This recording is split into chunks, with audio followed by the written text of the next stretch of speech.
Bonjour, bienvenue sur Me for You, mon expérience au service de votre joie, ici Anouche Babaï. La voix outil du succès. Comment se servir et optimiser sa voix pour réussir? Saviez-vous que vous aviez un instrument, un outil extraordinaire dans votre corps, ici, et dans votre corps en entier?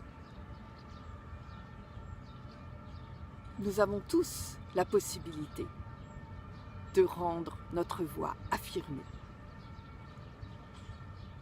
Et finalement, nous choisissons notre voix, V-O-I-X et V-O-I-E.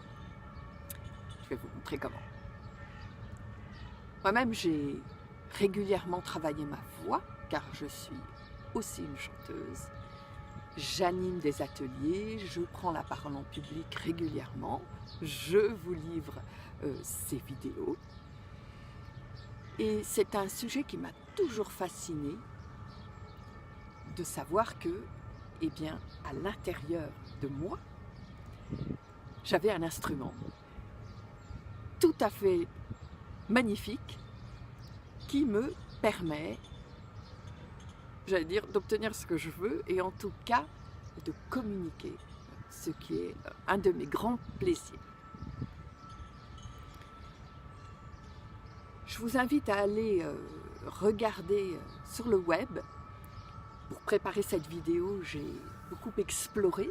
Il y a beaucoup de contenu concernant la voix chantée et la voix parlée. Et je vous invite à aller regarder et approfondir votre recherche. Voici mes 10 clés, en tout cas. J'espère qu'elles vont vous aider pour avoir plus de réussite et réussir grâce à sa voix.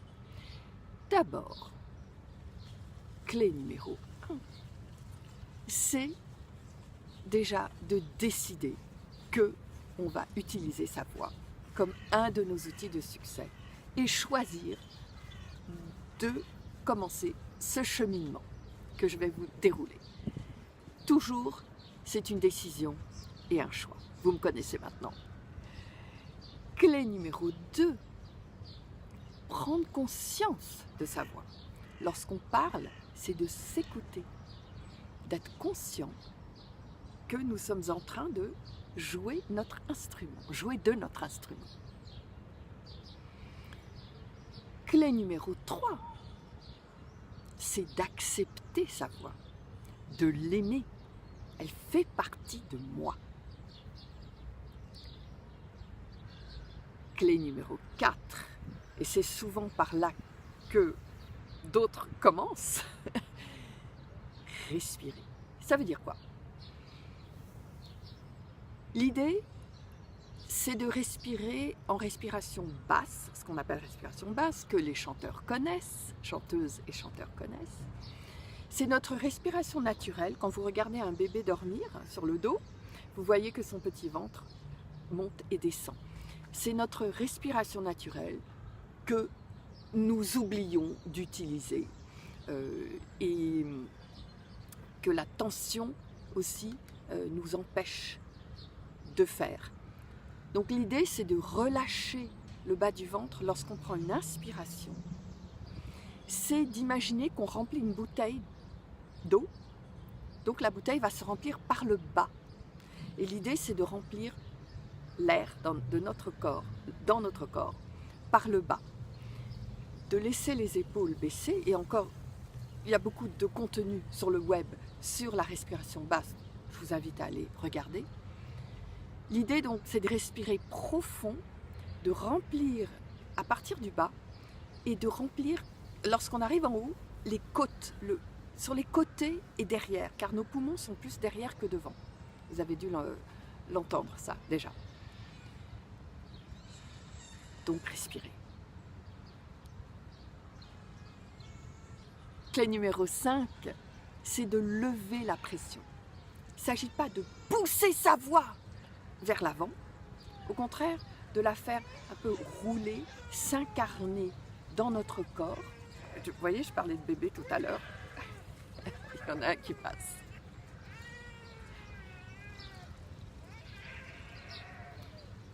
Et de sortir la voix une fois qu'elle a pris la puissance du corps. Donc elle sort un petit peu poussée par ce roulement, plutôt que de forcer vers l'avant comme ça. Clé numéro 6. Et là, je vais exagérer. Lorsque vous parlez comme ça, la voix, c'est une voix de tête, c'est une voix un petit peu hystérique.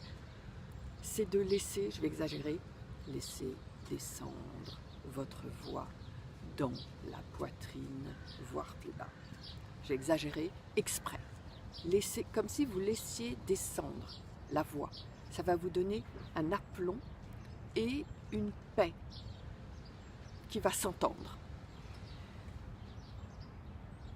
Clé numéro 7. Articuler. On apprend ça à l'école. Encore une fois, on critique beaucoup l'école, en France notamment. C'est sûr qu'il y a beaucoup de choses à revoir. Néanmoins, il y a beaucoup de choses extrêmement positives que, encore une fois, nous oublions, qui sont extrêmement utiles. Donc, lorsque vous vous souvenez, vous récitiez une poésie, la maîtresse disait, ou le maître, enfin, on avait beaucoup de maîtresses à mon époque, la maîtresse disait, enfin l'institutrice disait, articule, ralentis, etc. Donc, vraiment articuler pour que les mots que nous disons sonnent comme puissants à chaque fois, qu'il y ait un son fort qui sorte. Et affirmer, parce que l'articulation, ça permet d'affirmer ce qu'on dit. Et il s'agit de ça dans cette vidéo. Numéro 8, et vous l'avez senti déjà, c'est le rythme. Personnellement, vous l'avez remarqué, je parle relativement lentement, car je préfère utiliser peu de mots et des mots impactants, qui sont marquants. Et je préfère, dans le temps qui m'est imparti, de parler plus lentement, avec des mots plus forts, moins de mots. L'autre chose que j'ai remarqué, c'est lorsqu'on inclut des silences dans ce qu'on dit, on capte l'attention à chaque fois. Et ça fait partie du rythme. Donc ralentir le débit, ça nous fait sembler plus assuré que si on parle comme ça, un petit peu hystérique, n'est-ce pas? Clé numéro 9, et c'est aussi un point qui est souvent abordé, c'est regarder son auditoire. Alors souvent, je remarque quand les gens font des présentations, ils regardent mais ils scannent comme ça. C'est pas à scanner comme ça. C'est vraiment regarder, choisir des personnes, et pas toujours les mêmes, parce que ça c'est extrêmement gênant, et pour la personne qui est regardée tout le temps, et pour les autres qui se disent bah, « je suis là aussi, pourquoi elle ne me regarde pas ?» Donc, mais vraiment de regarder la personne à chaque fois et de sourire. Et je parle beaucoup de sourire, parce que sourire, c'est super important pour transmettre sa joie, son plaisir, qui est la clé numéro 10, qui est de prendre du plaisir à parler, à communiquer, à entendre sa voix, entendre la résonance de sa voix, de voir les résultats aussi qu'on obtient. Donc, pour revenir au sourire, à chaque fois qu'on regarde un avion de chasse qui passe, à chaque fois qu'on regarde quelqu'un, c'est de sourire. Vous avez remarqué dans mes vidéos, je peux être très sérieuse et tout d'un coup je vais sourire. Et ça c'est énorme parce que ça casse aussi, ça donne de la richesse au rythme, à ce qu'on dit, et ça capte à chaque fois qu'il y a un changement, en fait, on surprend l'auditoire ou l'interlocuteur. Ça marche aussi avec une personne devant nous, en face de nous.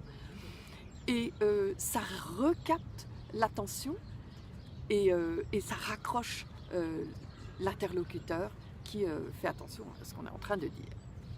Donc les numéros 10, pardon, je suis un petit peu dans le désordre. Prendre plaisir à parler, à faire rouler sa voix, à sentir sa voix dans son corps, à communiquer à l'autre, à voir le plaisir que l'autre a à nous écouter. Et en clé bonus, c'est d'observer votre succès. Lorsque vous allez commencer à pratiquer, en tout cas certaines de ces 10 clés, peut-être pas toutes à la fois, mais en tout cas certaines de ces 10 clés, vous allez, ce que je vous invite en tout cas à faire, c'est d'observer la réaction des gens et d'observer votre succès, de voir comment vous arrivez à vous affirmer grâce à votre voix. J'espère que mes 10 clés pour utiliser sa voix pour le succès, votre succès, vous aident. Merci de m'avoir suivi. Likez la vidéo, abonnez-vous, partagez cette vidéo avec vos amis, avec votre entourage, si vous pensez que le contenu a de la valeur pour vous et peut en avoir pour eux. Et je vous dis